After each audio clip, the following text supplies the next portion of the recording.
New Jersey's Constitution mandates that the state accept the responsibility to fund and maintain a thorough and efficient system of education for every child in this state between the ages of 5 and 18. Now, we do a good job on the funding part. There is data that shows that New Jersey leads the entire United States in funding per child. But whether we're actually focusing as much on making sure that every child is getting a thorough education, and whether we're focusing as completely on making sure that our system is efficient, is another question. We, on the one hand, have a lot to be proud of. Our students lead I shouldn't say they're number one necessarily, but they're at the upper rank in terms of what are called our NAEP test scores. This shows how our students are doing in math and reading compared to other states. And yet, even though we overall do fairly well, we have huge gaps.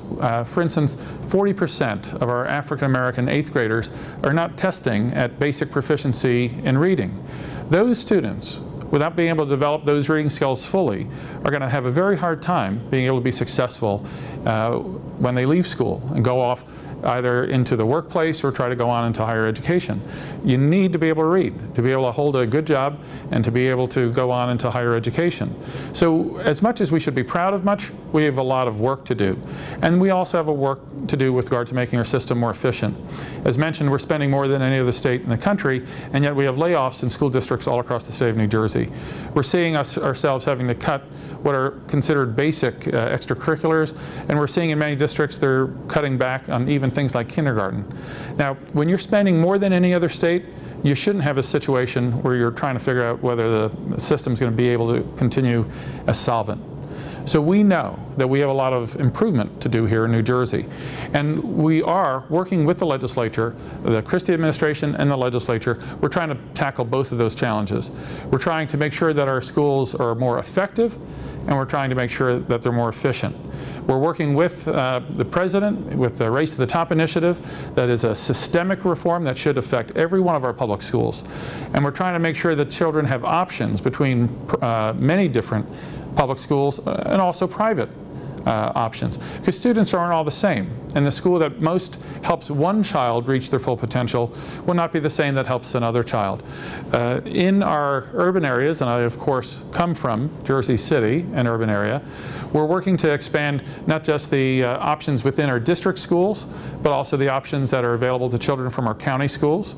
We support inter-district choice, so students who live on the border of our community may be able to just go over the border if there's a great option in North Bergen or Bayonne, and vice versa. We're also looking at expanding options online, because you'll sometimes have students who are interested in a particular course that a given school either doesn't have the qualified professional to teach, or that they might not just be able to afford because you don't have enough students interested in that. So you want students to be able to take online courses where they can get the particular courses that would help them or that they're interested in. There's a whole lot of different things we're working on to improve choices, but we think that it's also important to allow children to look at private options. Anything that allows a family to look at a school that will better help their child learn is good for all of us. And we find that if we approach these things the right way, they help us not only in terms of creating more opportunity for children, but also, if you will, achieving savings for taxpayers. The Opportunity Scholarship Act, for instance, is one piece of legislation which will have, in a cash basis, will essentially be budget neutral. But in another way, in terms of what you might call a cost avoidance basis, it actually will substantially save taxpayers money.